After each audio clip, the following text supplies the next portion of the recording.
And it goes a little something like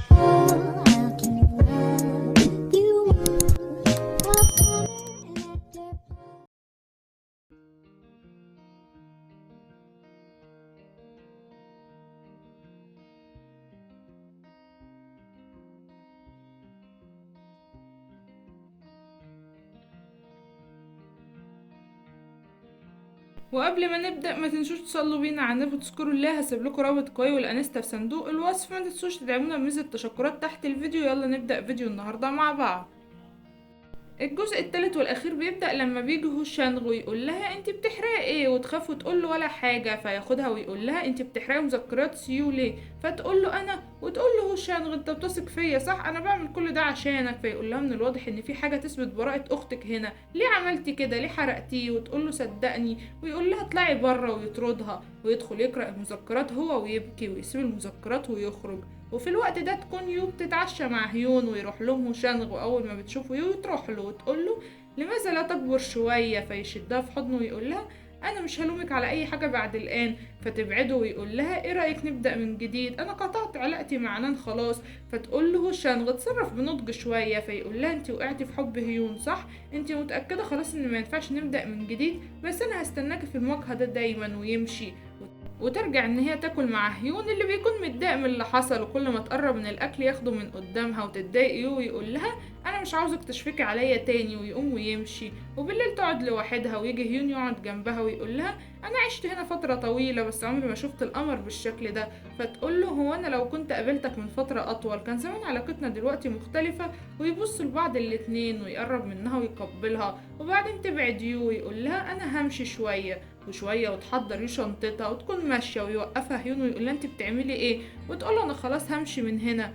ويسكت هيون وياخد الشنطه ويمشي ويركب العربيه ويبص عليها في مرايه العربيه ويقول لها لو مشيتي المره ديت ما ترجعيش تاني. بتقول له انا خلاص ما عادش عندي اي اختيار غير الرجوع، وبعدين في يوم هرجع منزلي اكيد. ويقول لها تبقي عرفيني هيحصل امتى. وتقول له ليه، ويقول لها رجوعك لمنزلك عشان احتفل. وتضحك ويوصلوا المكان وتنزل ويكون هو شان قاعد جوه ويقول لها انت متاكده انك عاوزه تعملي ده، وتقول له ايوه، وتسيبه وتمشي. ويفتكر كلام يو وسيو ان هما شبه بعض وفي شيء غريب، ويروح يدخل غرفه سيو ويقول ان مش معقول يكونوا الاتنين شبه بعض للدرجه دي. ويفتح يلاقي فلاشه مع طقم مجوهرات وياخدها ويركب ويرجع تاني البيت. ويفتح اللاب وتكون رساله من سيو مكتوب فيها اخي انا عارفه انك واقع في حب يو اكتر مني، حاولت كتير ان انا اكون زيها لكن خلاص ما عدتش هقدر اتحمل اكتر من كده. وتقول ان هي هتمشي للابد. ويفتكر هنا هيون لما هو شانغ قال ليو انك لابسه نفس الفستان ده ليه، ويفتكر كل الكلام بتاع هو شانغ الغريب. ويطلع يجري يركب العربية ويدور عليها في الكافيه وما يلاقيهاش، ويتضايق ويمشي لحد ما يلاقيها وتقول له انت بتعمل ايه، ويقول لها ما كنتش قادرة الاقيكي خالص، انا لقيت دليل براءتك. فتقول له بجد وايه هو، فيقول لها فلاشة خاصة بالسيو مكتوب فيها خطتها. فتقول له ان هو شنغ اخبرتني الحقيقة. فيقول لها ازاي يعني، فتقول له ان احنا قررنا نرجع لبعض خلاص ويمشوا. ويقول هيون ان هو شنغ كان عارف الحقيقة من البداية وان كل ده كان لعبة منه ليكي. ويقول هوشانغ انت بتقول ايه، وتقول يو ازاي يعني فين دليلك، ويوريها الفلاشة ويدخلوا سوا ويشغلوا المذكرات. وتشوفها هنا وتتصدم يو وتقول ان بسبب اتخلصت سيو من نفسها، وان انا مش هقدر اسامح نفسي على ده، وان علاقتنا دي لا يمكن ان هي تكمل بعد الحقيقة ديت، وان احنا لازم ننفصل خلاص. وتقوم وتمشي وياخدها هيون. وتبص هي على هو شانغ من بره وهي حزينة جدا. وبالليل تيجي نان لهو شانغ وتقوله انا قلت لك ان انا حرقت اليوميات دي عشان مصلحتك. فيقول لها شكرا ليكي. فتقول له هو شانغ خلينا نعيش سوا، خلي مستقبلنا يبقى جيد، انسى كل حاجة، انسى سيو وانسى يو، نقدر ان احنا نغير البلد ونقدر كمان نغير اسامينا حتى، انا فكرت في ده، وممكن ان احنا ننجب اطفال برضو، كل حاجة جديدة خاصة بينا كأن حياة جديدة خالص علشاننا. فيقول لها بعيدي. فتقول له ايه، هو انا مستحقش كل دوت، ايه اللي يستحق حنيتك وحبك ليها بالشكل ده، انا بس هسيبك للوقت فكر فيه وانا هستنى ردك.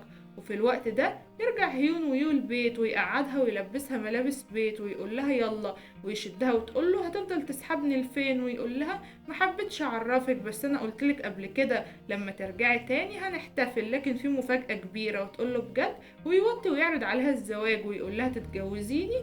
وتقول له بجد موافقة وتحضنه وتبكي. ويقول لها بتبكي ليه بالشكل دوت، مش هينفع، يلا نقوم ناكل. ويقعدوا على الترابيزة ويبص عليها ويضحكوا وهي تضحك وتمسح دموعها ويقول لها دلوقتي يلا ناكل. فتقوله هروح اغير ملابسي الاول، ممكن تستناني هنا وتطلع. وهو يقعد ماسك الخاتم ويستناها كتير بس الوقت بيطول. ويقول يو انت فين؟ الوقت اتأخر، هو الموضوع هيطول ولا ايه؟ ويطلع يجري على السلم يدور عليها ويقول يو انت فين؟ اتوقفي عن المزاح، ردي عليا. ويطلع الأوضة يلاقيها فاضية وينزل يجري على السلم وتوصل له رسالة ويفتح ويلاقي مكتوب فيها لو عاوز تنقذ يو تعالى منزل هو شانغ. ويطلع يجري ويبان ان هو شانغ هو كمان بيجري وداخل المكان. وتظهر نان اللي ماسكه يو اختها ويقول لها انت بتعملي ايه؟ سيبي يو تمشي بعيدي عنها وانا هاخدك ونسافر ونبدا حياه جديده زي ما انت نفسك فيها. فتقول له انا عارفه كويس ان دي مجرد شفقه، عشان كده انا غيرت رايي وهقوم بتعذيبك ببطء زي ما عملت فيا. وتقول له هيو نان انت ازاي بقيتي كده؟ بتقول لها من واحنا اطفال وانت دايما مميزه، ده خلاني لسنوات عديده نفسي اكون معاكي، نفسي اكون بدالك. دلوقتي انا مش مضطره اتظاهر قصاد حد خلاص. فيقول لها اتركي يو الان. ويوصل هنا هيون يجري ويقول نان انت بتعملي ايه؟ وتقول له ايوه بطل تاني وصل ليك، يلا انا منتظره مين اللي هيلعب فيكوا طول البطوله. فيقول لها انت بتعملي ايه؟ فيقول بسيطه جدا، انا عاوز اشوف مين فيكم بيحبها اكتر وانا بتخلص منها قدام عينيكوا، يلا. فيلحقها هو شانغ وياخد الخبطه هو وينقذها هيون في حضنه. وتبكي نان على هو شانغ جدا ويقول هو هيون انا سبتلك يو خد بالك منها. ويقع وتقول نان وانا هكون معاك وتتخلص من نفسها وتبكي يو وتقول اننا كنا اخوات وكان نفسي نبقى عيلة كويسة بس الواقع غير الاحلام. وهنا نكون خلصنا احداث المسلسل، خلصنا احداث الجزء الثالث والاخير من الملخص. اتمنى يكون الفيديو نال اعجابكم. لو عاوزين ملخص مسلسل جديد ما تنسوش توصلوا الفيديو ل1000 لايك في اسرع وقت ممكن. وقبل اي حاجة ما تنسوش تشتركوا في قناتنا وتزودوا عائلتنا الجميلة فرد جديد. ولو الفيديو عجبكم اضغطوا اللايك الجميل وكومنت اجمل عشان نستمر ونقدم اكتر. وبس يا حلوين اسيبكم مع تعليقاتكم الحلوه زيكم، بحبكم قوي، شكرا لكم جدا على دعمكم المستمر ليا. اشوفكم في فيديو جديد يا اماراتي، باي باي.